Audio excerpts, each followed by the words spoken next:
Alright guys, so I picked up this book because I was tired of my kids' tantrums. I'm sleep deprived and I'm tired of the constant battles and negotiating with my dictator children. Smash! You feel me? It's a great book overall, but I wanted to share what I got out of it and the parts that really helped me. So, first of all, being a parent feels like a constant battle between surviving and thriving.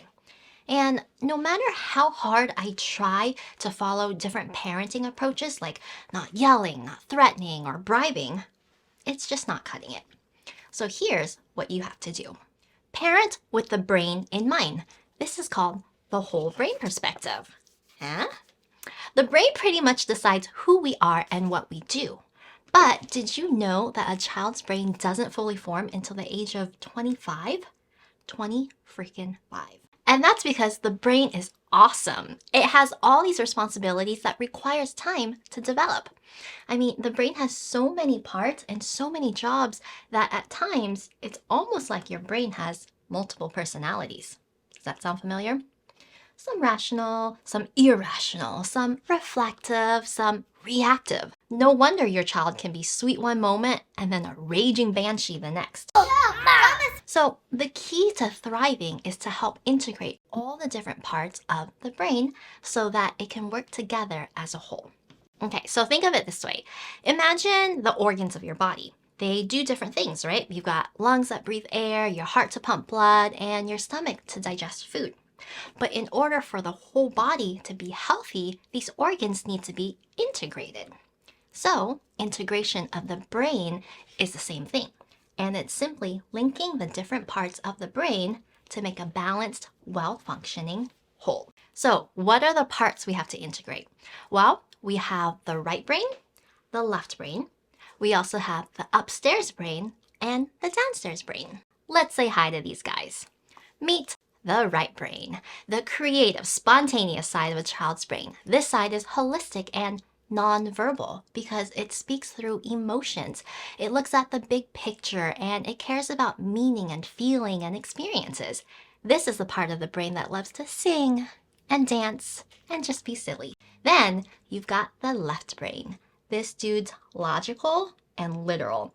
He's the analytical, wordy side of the brain. He likes facts, figures, law, and order. He's the one asking all the why questions. And if you tell him that he shoved someone, he will deny it because he actually pushed them.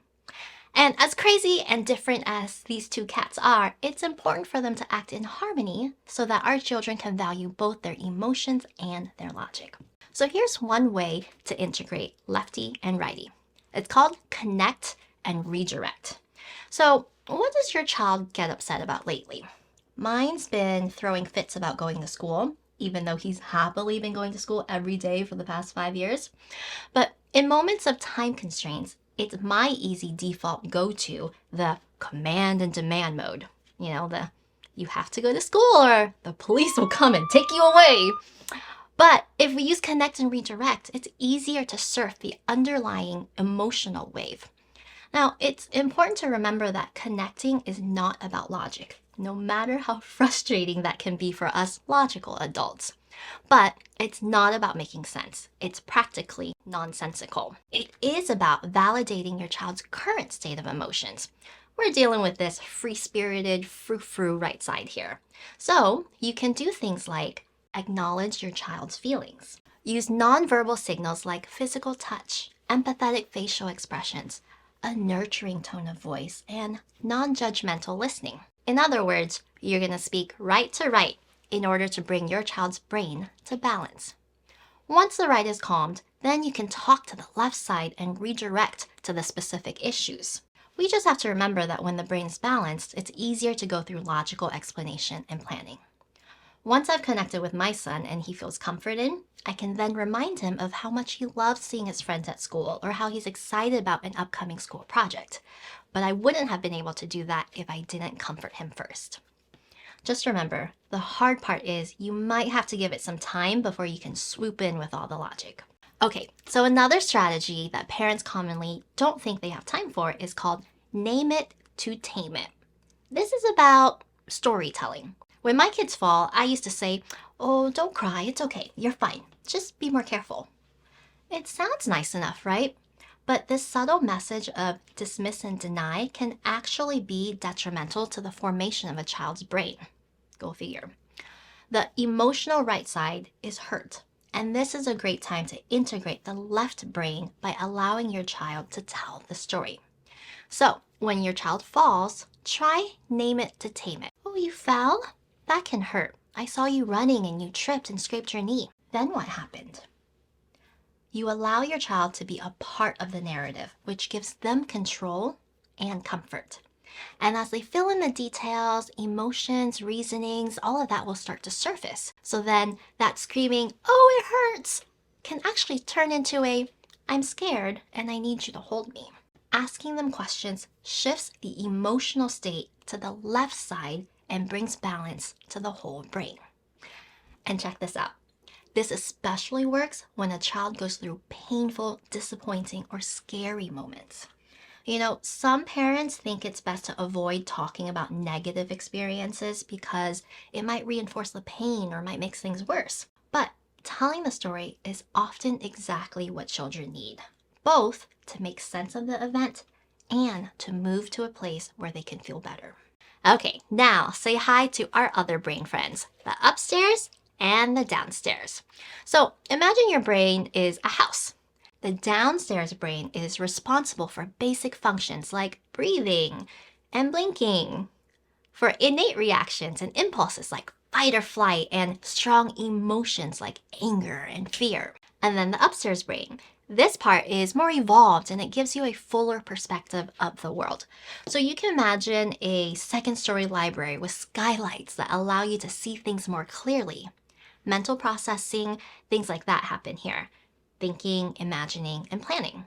The upstairs brain produces qualities that we hope to see in our children, like sound decision-making, control over emotions and body, self-understanding, empathy, and morality. So, bottom, primitive, top, sophisticated. And just like we have to integrate the left and the right sides of the brain, we also need to help integrate the up and downstairs of the brain.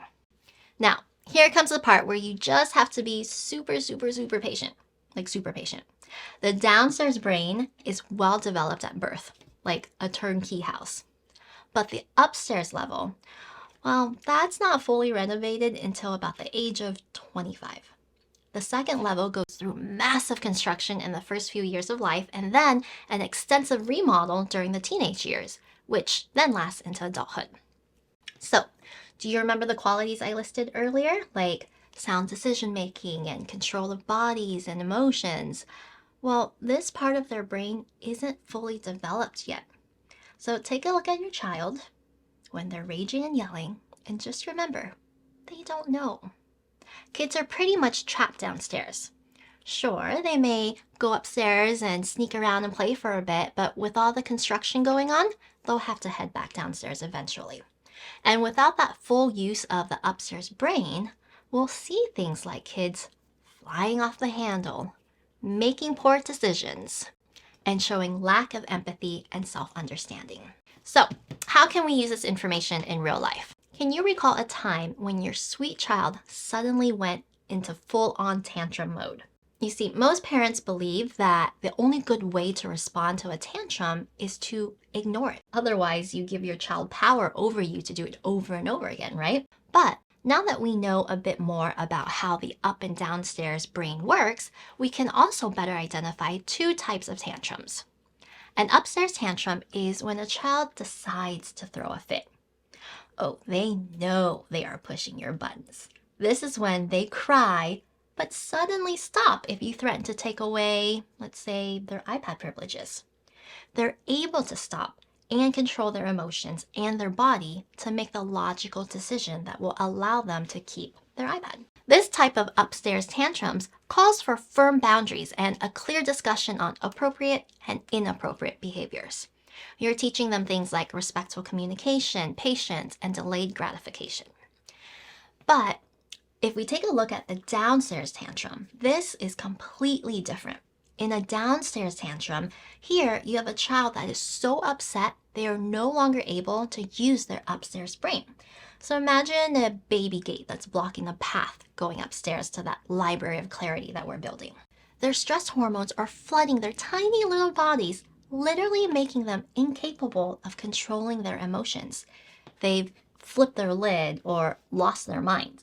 Two terms that are neurologically accurate. During a downstairs tantrum, you'll need to steer the course as you would when you're dealing with a right brain. You do things like you connect and you nurture and you comfort. You calmly talk them down as you remove the child from the scene. Once the upstairs brain re-enters the picture, then you can ease into the issue. Then you can use logic and reasoning and even discipline because now your child is capable of being receptive. More importantly, your child will now be more likely to internalize the lesson and learn from the experience. So here are some tactics that you can keep in your back pocket when dealing with the brain. First, engage, don't enrage. This means you recognize the part of the brain that you need to appeal to. You can do things like ask questions, brainstorm solutions together, consider appropriate behaviors and consequences, and even think about what another person feels and wants. Another thing is called use it or lose it. The brain's a muscle, so the more you exercise it, the more you develop it, you get it stronger and it performs better. Give children practice at making decisions for themselves. So use that muscle and do things like teach skills to control and regulate emotions. You can do things like take a deep breath or counting to 10. You can ask them self-understanding questions like, why do you think you made that decision? Journaling, writing, drawing, those are all also really great to encourage self-understanding. And empathy. Empathy can be developed by drawing your child's attention to other people's emotions during everyday encounter. Instead of giving the answers, exercise the upstairs brain. Okay, another one is called move it or lose it. Moving the body actually avoids losing the mind. It's chemistry. Exercise calms the mind and gives control back to the upstairs brain. We know that as adults, but I don't think we usually apply that to children. So when we change our physical state through movement, we can also change the emotional state of our children. So even small gestures like deep breaths and smiling and stretching, those will all send calm energy downstairs. So the next time your child wants to, let's say, run around naked, instead of threatening them with timeout, try encouraging them to play a game of jumping jacks before putting on their clothes. Okay, so the cool thing is this. You don't have to do all of this by yourself. It's just as important to teach your child about the parts of their brains so that they can be aware and even start to integrate on their own. Children as young as 5 will be able to recognize the left and right sides of their brain if you teach them to recognize those actions in a way that they can understand it. And even more helpful, probably the most important thing I got from this book is that you have to understand, you may be over the age of 25, or maybe not. It doesn't mean your brain is done. As a parent, you can still integrate your own brain by recognizing when you're too right or too left. It's not a surprise that one of the best ways to promote integration in our children is to become better integrated ourselves, parenting with our whole brain. All right, thank you guys so much for watching. Please be sure to hit that like and subscribe button to show your support for the channel and let us know in the comments what are some of your takeaways from this book.